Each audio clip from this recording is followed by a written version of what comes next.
30 seconds.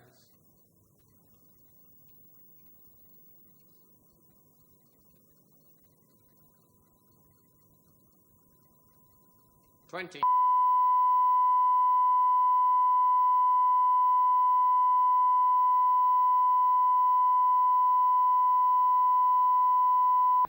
9, 8, 7, 6, 5, 4, 3.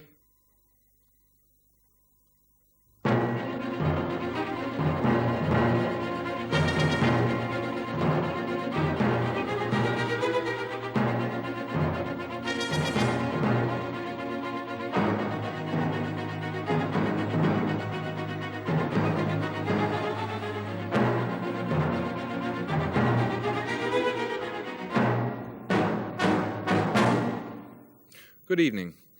The bomb isn't likely to drop, certainly not in the near future.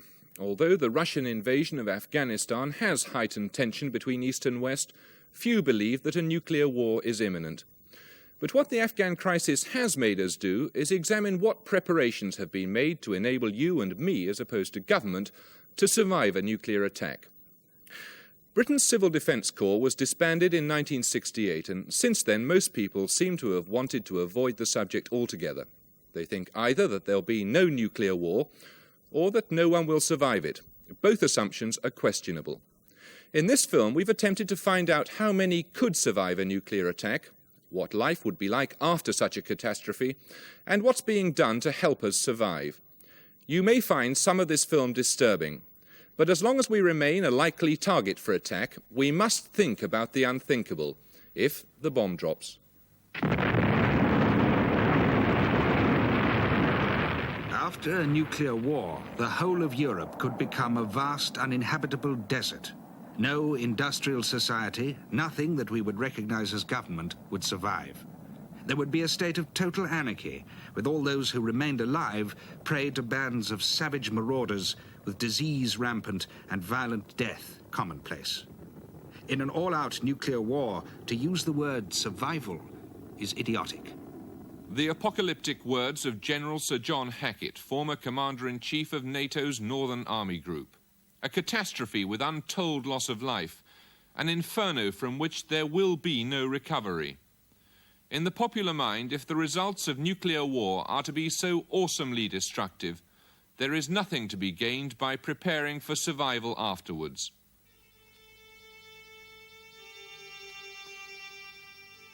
For 12 years, civil defence equipment has lain in warehouses gathering dust. So too have fresh thoughts about our survival. If war came tomorrow, most of us would die.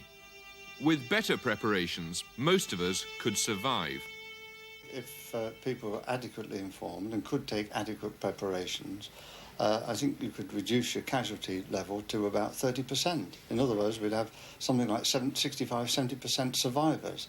And it's those people that we've got to do something about. And that's the whole raison d'etre for civil defence. It's no good having weapons to fight for the freedom of the West.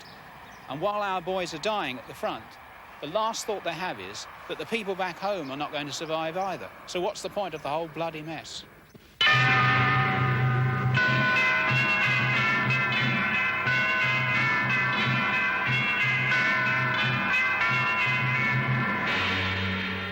The belief that the next war will be the last one isn't new. H.G. Wells's 1936 film, Things to Come, reflected contemporary military thinking when it showed the bomber as the ultimate weapon of destruction. Please keep still and listen. War has broken out suddenly. There may be an air raid. The streets will be dangerous. Do not assemble in crowds. Keep indoors. Go home. Those who are far from home can take refuge in the underground railways. Go home. Go home. Go home. Get out of the square. Get out of the streets. Go home and keep home. Put out your light. The film caused panic in the streets. 4 years later, when these scenes had become a reality, many of those who took to the shelters did so believing it was the end of civilization.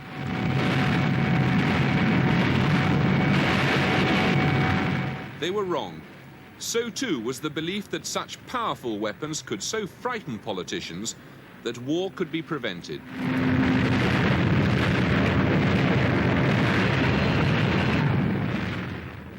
Today, after Afghanistan, the doomsday clock of the Association of Atomic Scientists stands at 7 minutes to midnight, closer to nuclear war than at any time since the two superpowers gained the bomb. The Soviet Union appears to believe that her civil defense program means that most of her people could survive. It's yet another undermining of the delicate balance of terror, known as mutually assured destruction. Seems that the Russians do not accept at least the mutual part of assured destruction. Because what mutual assured destruction meant as a theory was that you, in a sense, bared your breast to the enemy. You took no defensive measures. You accepted the fact that you remained absolutely vulnerable to his attack. And then there would be an element of stability, because if he had enough weapons to attack you being vulnerable and you had enough weapons to attack him being vulnerable, there was a deterrent mechanism at work. The trouble is the Russians didn't seem to accept this part of the doctrine, and so they have developed a substantial civil defense program. They clearly think that they might come to the point of a strategic nuclear exchange, and then, if that were so, they want to lose less badly than the United States. Today, the nuclear arsenals are bigger than they've ever been, an average of 3 tons of high explosive for every man, woman and child on Earth. Many would agree that the greater the number of weapons, the greater the chance of their being used. In a small, overcrowded island like ours, is there any point in trying to protect ourselves? How many of the missiles might be targeted on Britain? So I think that they would be looking at something like as high as 200 targets in the United Kingdom, and perhaps allocating nearly as many as 400 weapons to the destruction of those targets, given that they won't all go off or work. So, I mean, if I took a map of the United Kingdom and I'd put pins in for all the military targets, which I think they would be interested in, there would not be many parts of the United Kingdom which would not have pins in them. On August the 6th, 1945, an American plane dropped a bomb called Little Boy on the city of Hiroshima. Even now, people are dying from the after effects of that explosion. Today, weapons are 1,000 times more powerful. The common view is that if we don't all die immediately, radiation will kill us painfully over the years. Bruce Sibley is a scientist who has studied ways of coping with radiation. I can tell you that all of the data in the last 3 decades convinces me that although there will be catastrophic damage in the cities and that millions of people will die as a result of the initial effects of the weapon and the initial radiation, long-term wise, over the decades that we have to survive and build a new society, people will be able to grow food on contaminated land and monitor it carefully and keep that level down that goes into the bodies and minimise the number of deaths that will occur over the decades as regards increases in leukemia, cancer and genetic births and things like this. I mean, the sort of proportions we're talking about are rather similar to what we live with every day of our lives in peacetime. We don't worry about deaths on the road.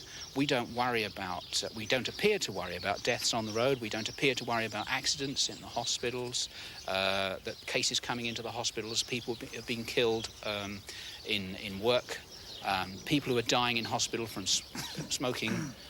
All of these statistics we live with every day of our lives.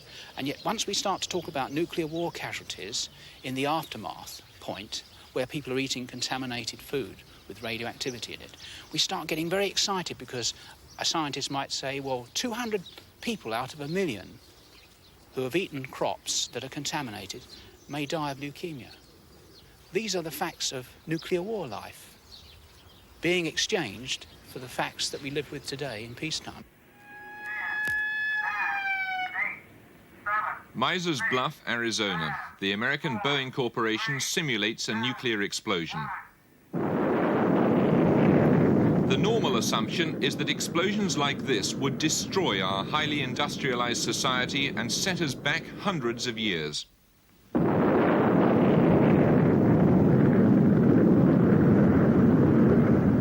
But in this experiment, only half a mile away, Boeing had buried some of the equipment which might be needed to start industry working again. In 4 days, a team of 8 men had dug it all up again and reassembled the factory. In spite of the closeness of the blast, most of the equipment was astonishingly unscathed.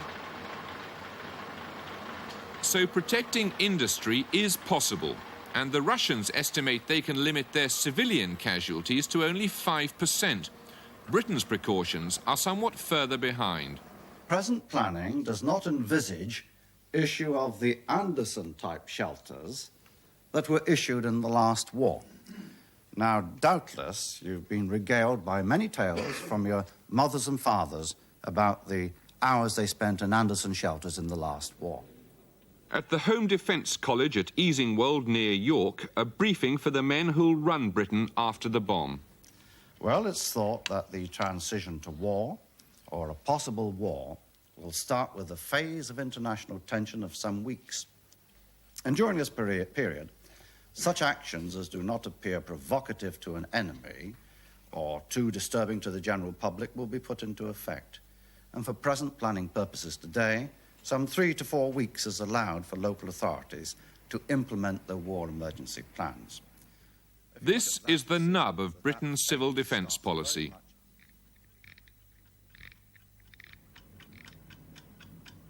Britain's plans are based on the questionable assumption that there'll be at least 3 or 4 weeks' warning of nuclear attack. During that time, the government intends to print and distribute this booklet to every home in the country. But while the planners are banking on 3 weeks' warning of nuclear attack, Her Majesty's Stationery Office say it'll take at least 4 weeks just to print the booklet. If you're basing your planning on an assumption that you will get 3 weeks' warning, I think that's a grave mistake. I mean, I think that given the readiness of modern weapons, for example, one could imagine a nuclear exchange taking place within 48 or 72 hours. It certainly isn't going to take more than 48 to 72 hours to start the Soviet divisions in East Germany rolling westwards. In response to an urgent appeal by the freedom-loving peoples of Western Europe, the Red Army launched attacks to crush provocations by the aggressive NATO forces.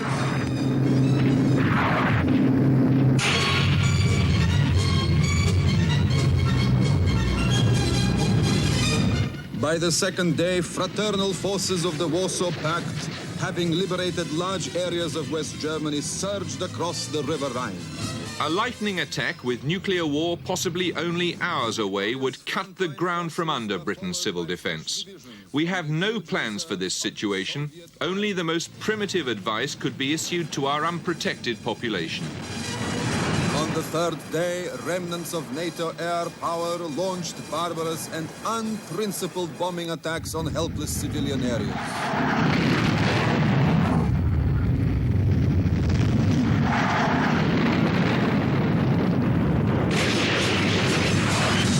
Defeated on all fronts, the imperialists treacherously launched atomic weapons. The socialist camp was reluctantly forced to respond with weapons of huge destructive power. Surviving this depends upon information, and currently Britain's population is among the most ill-informed in Europe. 3 days before the feared attack, the government will order the broadcasting authorities to transmit a series of official films telling people what to do. These films are secret, but we have managed to obtain copies of them. They've never been seen before and won't be seen again until nuclear war is imminent. Their advice is intended to be reassuring. The time has now come to make everything ready for you and your family in case an air attack happens. This does not mean that war is bound to come, but there is a risk of this, and we must all be prepared for it.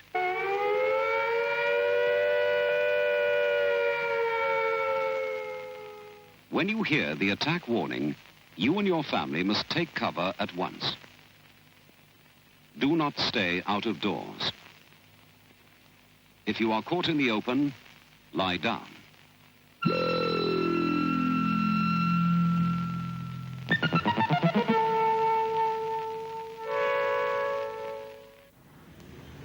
Since it's official policy to inform people only when war is imminent, it's reasonable to ask what Armed with this ignorance, people would expect to do. What would you do if you heard a warning? I don't know, run for it. Honestly, I don't know. I'd be totally unprepared. Would you know what to do if you heard siren sound?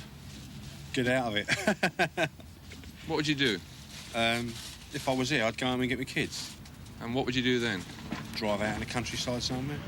Waste of time, isn't it? Going anywhere. You've had it, ain't you?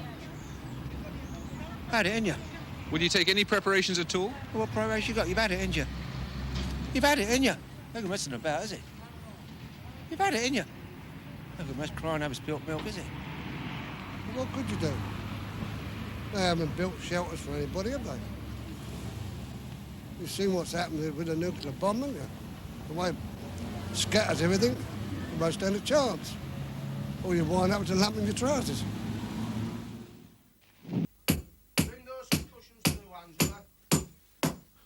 The advice to stay at home is followed by instructions on how to make a fallout shelter. Here, more cracks begin to appear in Britain's civil defence theories. We asked a Yorkshire family to build a fallout shelter following the government-recommended design.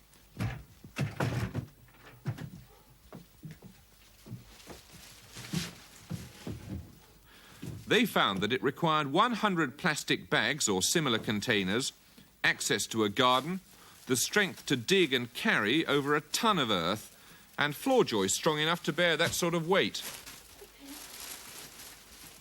They and every other family are also advised to buy and take with them enough food to last a fortnight, assuming the shops could meet that sort of sudden demand. This is to be home at least for days and possibly weeks. Inside. To that end. Do you really think it's wise to bring the dog in with you? Well, with a 10-year-old daughter who thinks the world of the dog, we've no alternative. What do you think conditions will be like in here after a couple of weeks? Pretty good, I would say, but what can you do?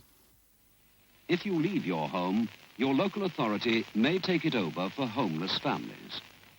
And if you move, the authorities in the new place will not help you with food, accommodation, or other essentials. You are better off in your own home. Stay there.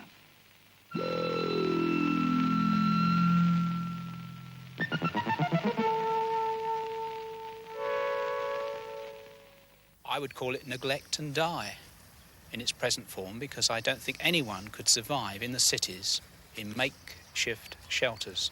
It's absolutely preposterous to expect anyone to survive under those conditions. But with respect, I mean, the government wouldn't publish a book like that unless it had researched into its effectiveness. Well, I can tell you that I've worked in civil defence for some 25 years, and the literature that was being churned out in the 50s is practically the same as we now have in Protect and Survive. This idea of upturning a table and putting it against a wall and surrounding it with cushions and painting the windows white and bringing in enough food to last for a fortnight into the room so that you can live in this room for a fortnight. I mean, good heavens, if this building is in the target area and it's shattered, broken in some way, then the fallout dust, which comes down immediately after the explosion in high levels, very heavy dust, the initial stuff that comes down, this will be very, very highly radioactive. It will not be stopped by cushions, it will not be stopped by wood, and the people that are sheltering in that makeshift shelter will certainly be dead within a few days to a few weeks from radiation sickness. On the outskirts of Geneva, the house of Monsieur Marcel Guy. There's nothing special about Monsieur Guy or about his house. It happens to have a fallout shelter in the basement, but then so does every Swiss home built since 1960. Without getting out, we would stay 14 days in the shelters. And have you got food supplies in there sufficient for 14 days? Yes. As you can see.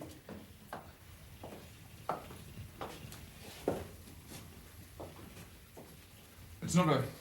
What have you got here, then? Well, oil, sugar, some spaghetti and so on, and frozen food in here. What about the problem of ventilating an area like this with 6 people in it? You have here the ventilation system, which can be used without the filter which is here, or, if necessary, the air would go through the filter.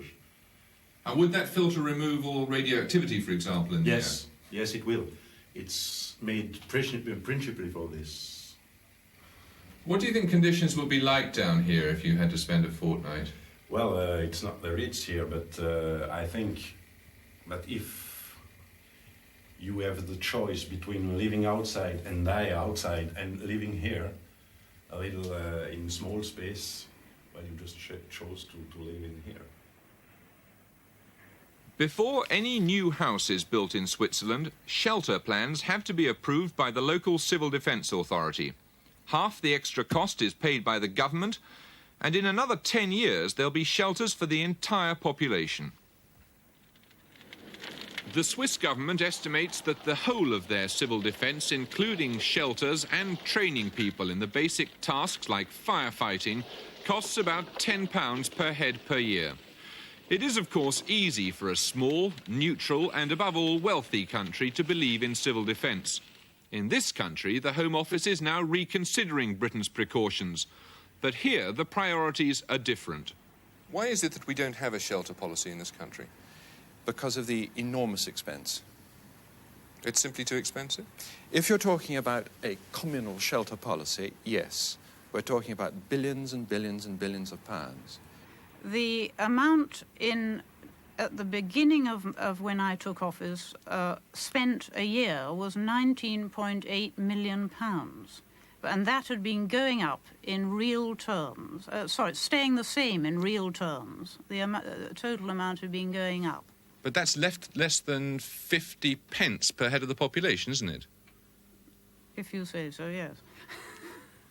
Well, was it your feeling that that was an adequate figure? Well, it was adequate for the threat that existed at the time.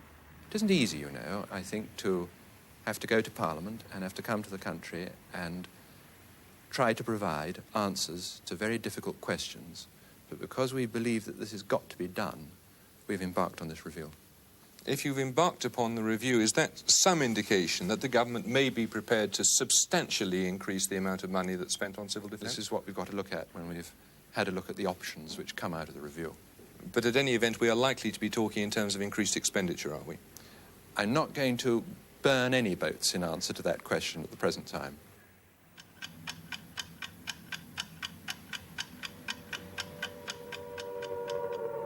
Immediately before an attack on Britain, the telephone lines carrying the speaking clock will be used to activate a network of 7,000 sirens scattered all over the country. Britain's early warning system is based on the 3 massive radar scanners at Fylingdales. It's the home of the 4-minute warning. Uncorrelated events, sir.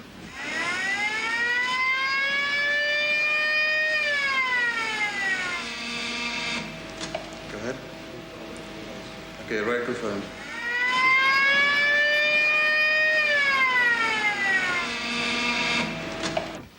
This is the senior duty officer. Confidence report now. Confidence report now. Sorry. UK alarm level 1, missile attack. Threat to U.S. imminent.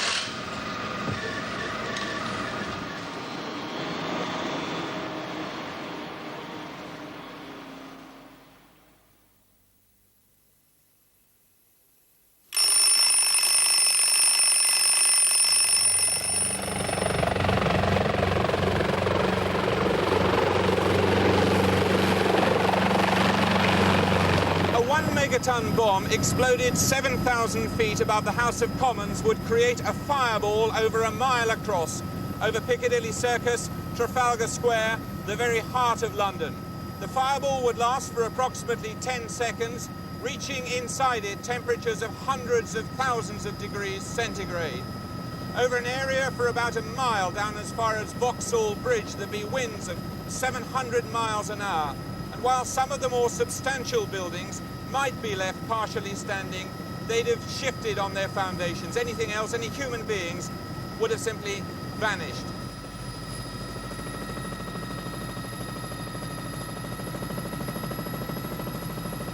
Over the entire centre of London, Oxford Street, Park Lane, Mayfair, Kensington, Camden Town, up as far as the borders of Hampstead, down here on the river over Chelsea and Fulham, because of the intense change in pressure, houses would simply explode, people would disappear.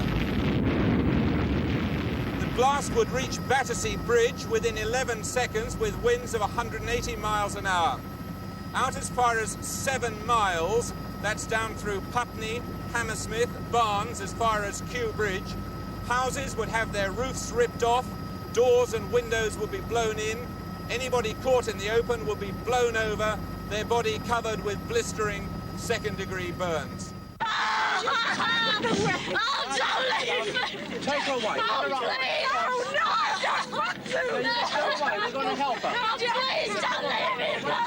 Please don't leave! No, I don't want to go! I don't want to go! Oh, don't leave me! Should major centres of population be hit, the scenes of suffering and devastation will be appalling. Rescuers will only be able to work when there is no threat of radioactive fallout. No one can guess how long it'll be before normal life resumes. But some form of government will survive.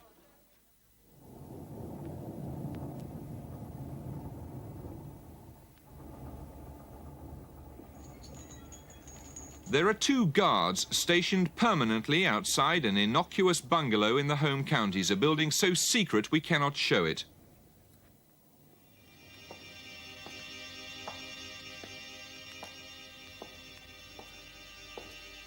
Inside, deep underground, is the seat of government for all of Greater London.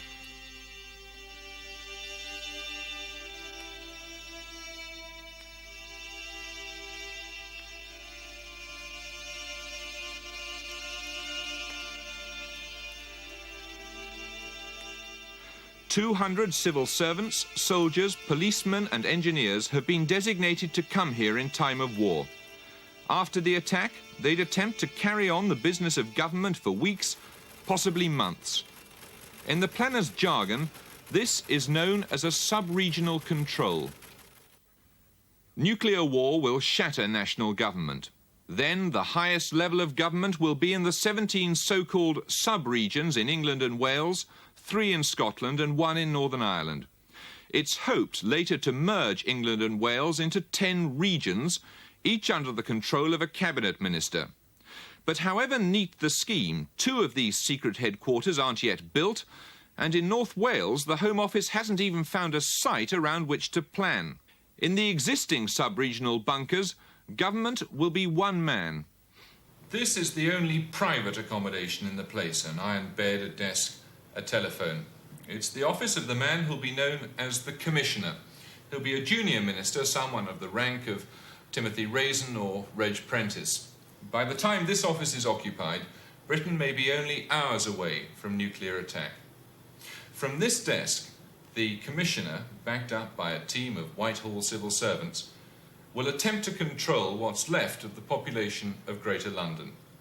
Across the country, there'll be another 16 such commissioners, all of them with theoretical control over the police and the army, all of them effectively with the power of life or death.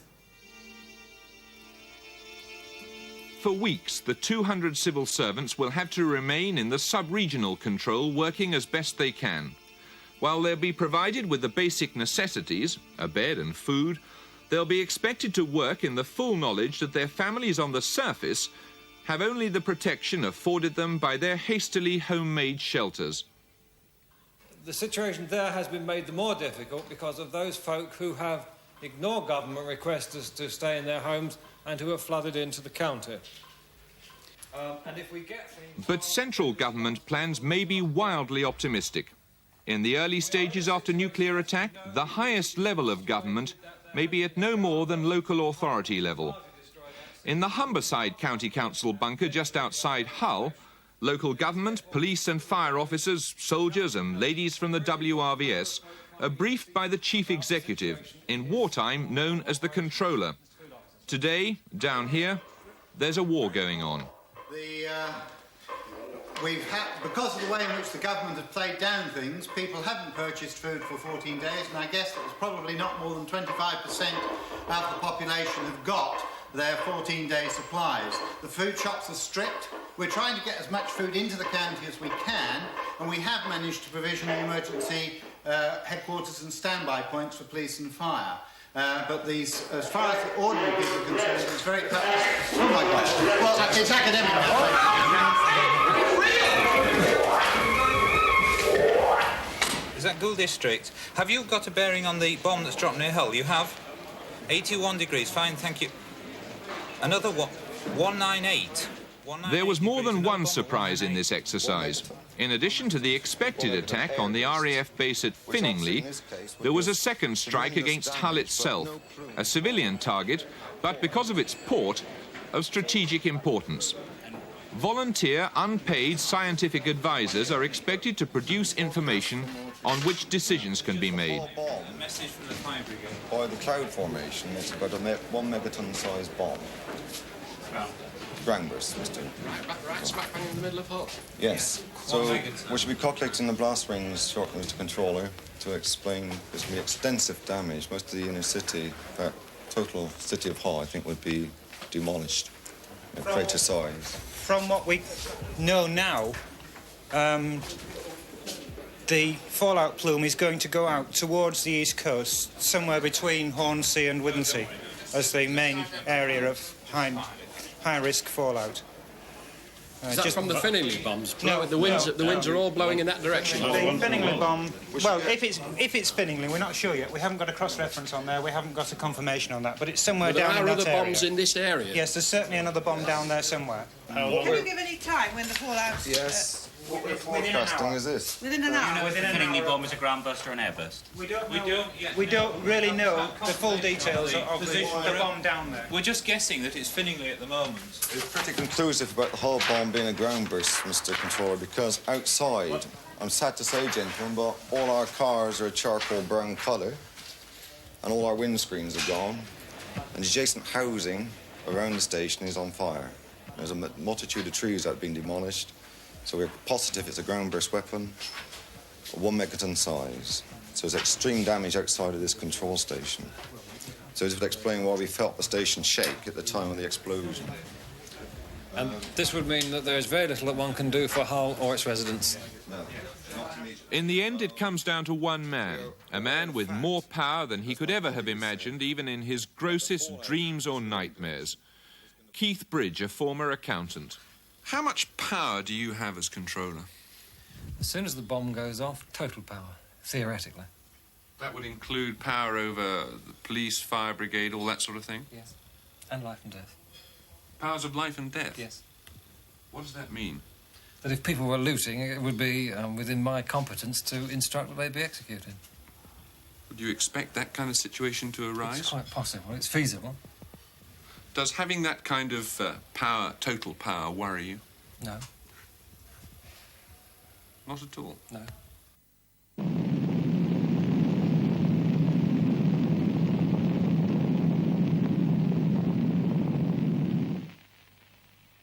If anyone dies while you are kept in your fallout room, move the body to another room in the house. Label the body with name and address, and cover it as tightly as possible in polythene, paper, sheets or blankets. Tie a second card to the covering. The radio will advise you what to do about taking the body away for burial. If, however, you have had a body in the house for more than 5 days, and if it is safe to go outside, then you should bury the body for the time being in a trench or cover it with earth and mark the spot of the burial.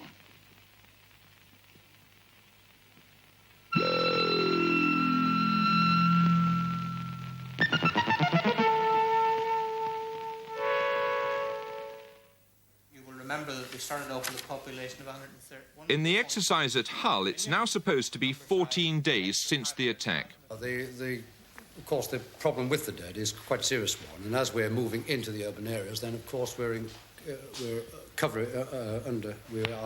opening up quite a lot of places where, in fact, we're finding various bodies.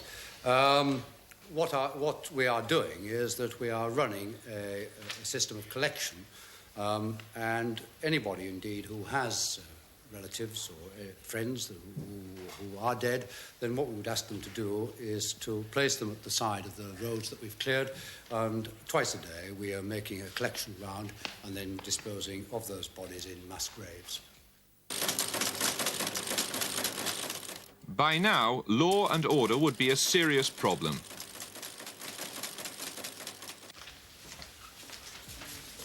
A message for the controller. A group of 30 survivors is heading for his headquarters demanding food.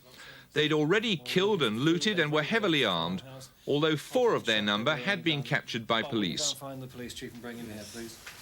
I was concerned before, you know, when the police chief gave his report. He seemed a bit too confident to me about law and order. I thought the situation was probably not as steady as we were given to believe. You know, and this is typical of the sort of thing that can blow up at any time. Will it be in a position to head him off? Well, we must ask the police to try and head them off. We're using the military if they can. This building must be secured so that nobody can get in here and make a thundering nuisance of themselves.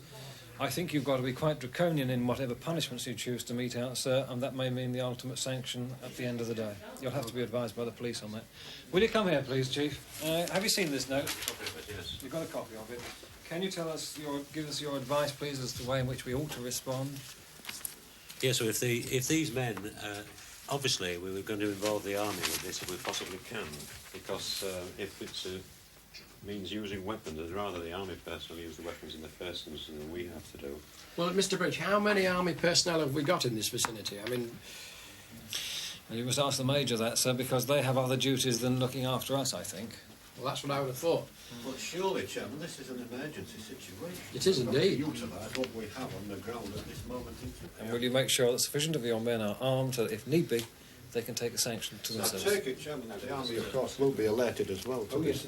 But of course, this could escalate. Unless we stop it now, this could escalate, and these 30 we can find to be a larger group by the time they get to Warm, because obviously survival is the big thing in their mind. No, I would be grateful if you get on with it. Would you liaise with the army? Certainly. Thank you. What about the 4 that have been arrested, effectively? The police will sort that out, and they will come back to me in due season. But I suspect that the conclusion will be, since that we have no effective means of restraining people in this situation, subject to the views of the emergency committee, I think we may impose the ultimate sanction at the end of the day. Could I ask? What, shoot them? Yes.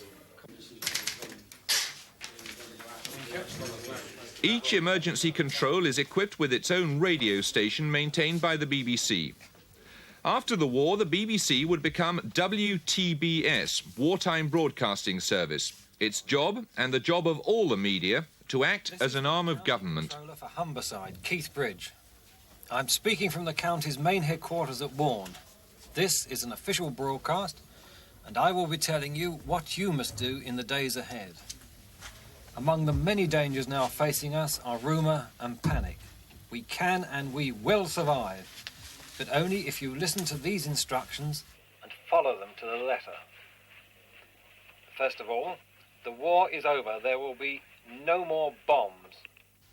How difficult a position would it be for you to be in your shelter here and know that your family were outside? Very difficult indeed. I should have very divided loyalties. Which way would you jump? I can't possibly answer that until the situation arises. Theoretically, I should have no problems. I should be here. Would you envisage it as a problem as regards other staff? Oh, yes. Without doubt. What do you think would happen? That many of them wouldn't be here. I think we can take some credit here for the issue. So even well-prepared local authorities like Humberside might find themselves unable to cope. The highest level of organisation then might be at no more than street or parish. And here there are hardly any plans and no government money available. The Home Office is relying on volunteers taking as their model the warning organisation, the Royal Observer Corps. You are, in fact, mobilising 10,000 people, although you've only got a permanent cadre of 70 full-time officers. I think this is the way to go about arranging our civil defence, at least in time of peace. But in time of war, it may be too late. Well, it's when the unthinkable moment may happen, when a nuclear onset may come, that it is then possible to get those who are volunteers to spring into full-time action. And let's face it, we've seen this happen before, and it can happen again. This is the lightweight survey radiac instrument to measure the radiation. So in the end, each local community will have to help itself. In Devon, volunteers are training in the use of radiation meters. It's spot on the zero. Just sort of move it around a little bit and bring it up to the zero position. Many of the Devon emergency volunteers are former members of the Civil Defence Corps and bitterly regret its passing. I really did believe in civil defence. I went round instructing people and persuading them to join civil defence, telling them that civil defence was necessary. And then suddenly civil defence wasn't considered to be necessary, and we all had egg on our faces. Do you believe that this kind of organisation is necessary now? Vital. Absolutely vital. And the price of freedom is eternal vigilance. Meet Major Tony Hibbert, leader of his own breakaway organisation.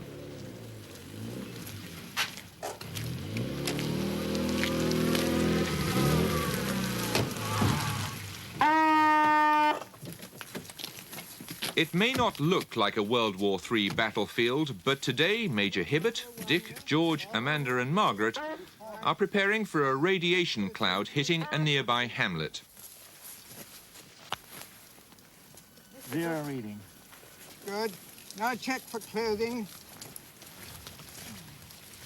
Just tighten this up. George, yeah. Do this up. Okay, let's just check for...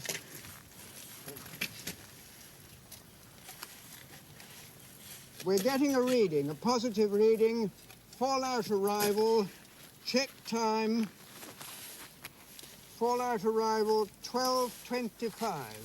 Dick, I want you to fire the maroons now, please. 3 whistles, or bangs, is the warning for radiation.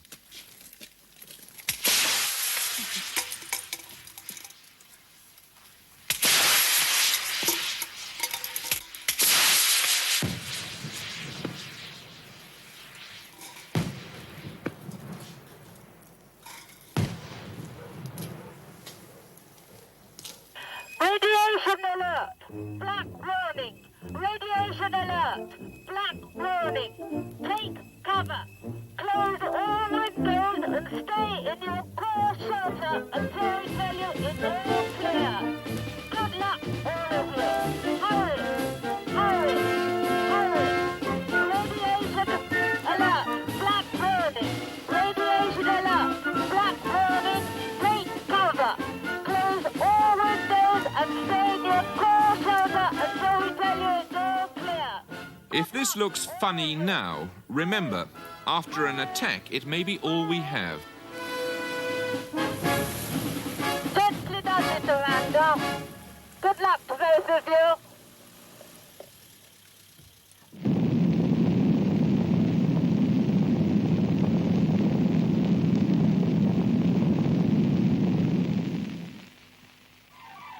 Fallout can kill, though you cannot see it, feel it, or smell it.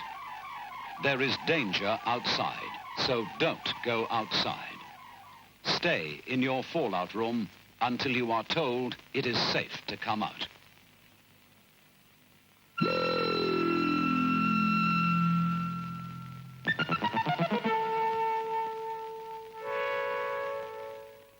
This is the last tin of beans, Trevor, can you pass that, please? Yeah. We'll have to share it out, one spoonful each. For most, the real world after the bomb would be a grim business. After 2 weeks, food would be almost exhausted. There are over 100 government emergency food warehouses in Britain, but although stocked with essential foodstuffs, they don't add up to a balanced diet, and it might take 3 months to replenish them from elsewhere. The world will be changed utterly.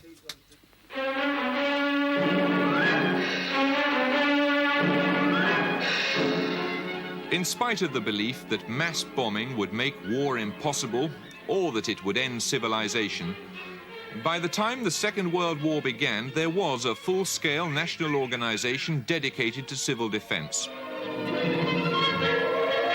No time now for asking what to do, where to go. No time now for further training and organization. The hour of trial is upon us. 40 years later, we are far worse off. Today, civil defence in Britain is little more than a pile of paper. There is no national civil defence force, no evacuation plan, no civilian shelters, inadequate food stocks, general unpreparedness, and a feeling that civil defence is simply too expensive. If war were to break out between NATO and the Warsaw Pact, Britain would certainly be a target. The government is currently considering plans to spend £5,000 million developing new ways of delivering nuclear weapons to the enemy. Last year we spent 20 million protecting the population in whose name the missiles would be fired.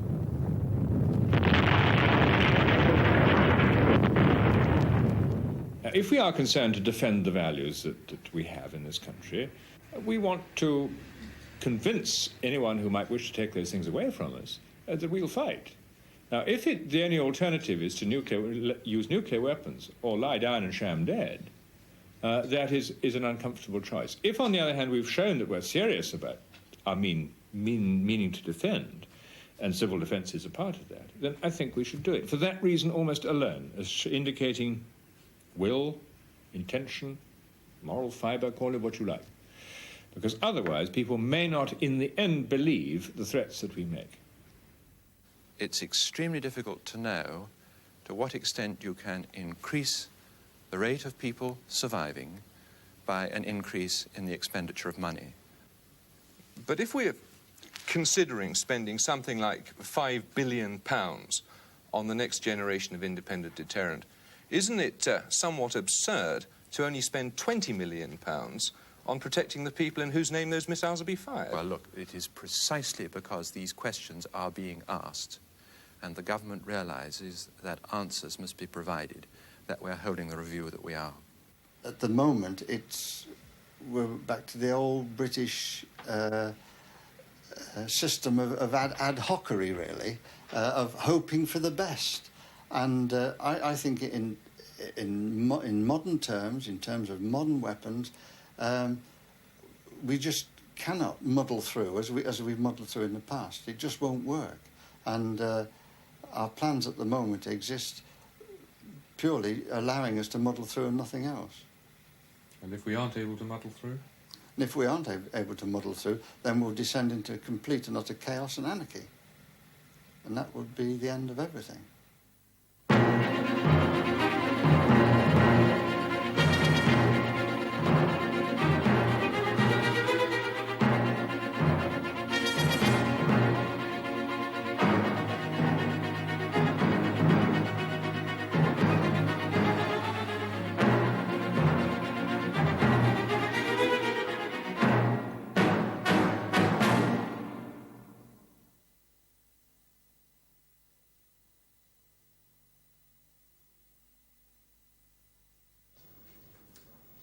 Send everyone to bed happy, won't it?